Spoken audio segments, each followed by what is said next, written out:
what's happening in Nashville. This is probably what's happening. It's definitely a potential, Will, for to have this uncovered everywhere across the country, as the numbers have not been reported accurately.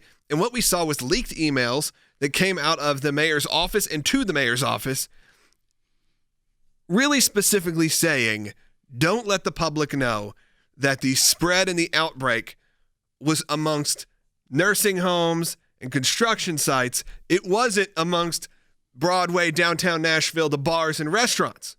In the emails, Will, it says on there, oh, this isn't going to go public, right? This is internal? That's right. Leslie Waller from the health department specifically asked the mayor's office representative, this isn't going to be publicly released, right? Just for mayor's office.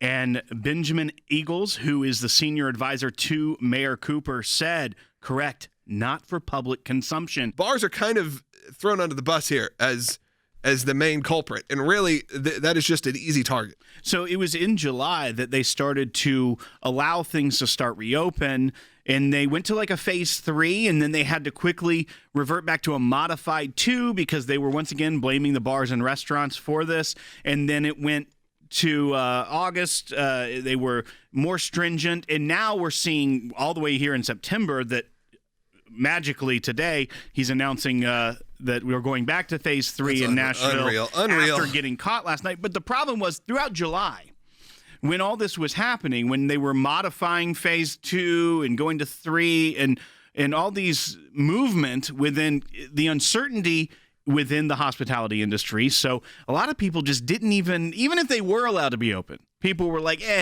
is it worth going because we don't know if we're supposed to, because that's how people spread it.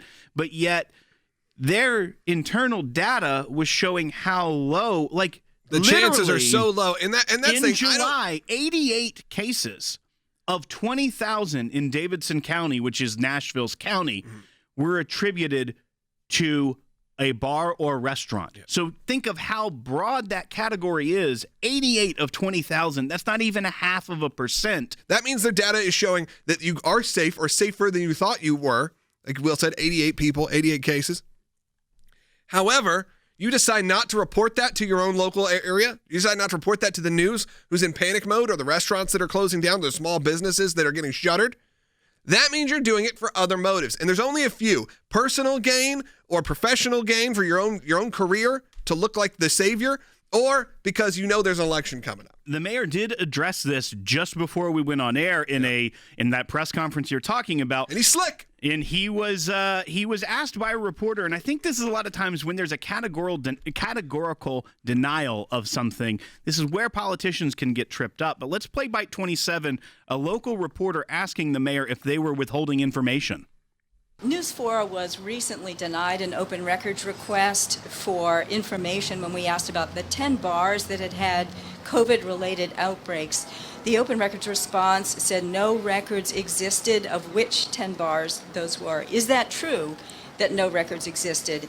And has there been a deliberate attempt to withhold information about COVID numbers in bars and restaurants? Thank you. Thank you. Can you hear me? Thank you, Nancy, for the question. Of course, there's no effort to withhold information. We'll do all we can to open up all information. To open up all information, anything they can do. Well, I think a certain bar owner would love to hear your thoughts as well. That's my friend John Rich from Big and Rich, and also the owner of Redneck Riviera, the whiskey, but also the bar in downtown Nashville on Broadway. There are thousands upon thousands of people in Nashville that work one way or another around Broadway and around all these places that the mayor shut down with this bogus information, as you put it. And I'm talking about, remember, Logan, this is called what? Music City. Right. That's what this town is called. There's a reason it's called that. It's called Music City because the vast majority of our economy in this town revolves around music. That's why people come here. Right. They come here from all over the planet to come to Nashville to hear live music. So the mayor knows that he's got numbers that don't support the actions that he's taking. yet continues to take those actions, and not just take them for a little while, take them month after month after month. Well, let me tell you what that's resulted in. There are musicians, bartenders, people in the service industry, security guys, cleanup crews, you name it, everybody involved with that are now, that literally, I know of musicians that have sold every instrument they have, pawned every amplifier they could get their hands on, sold their cars, moved in 5-6 deep into an apartment with other musicians, and then eventually couldn't even do that, and went back home.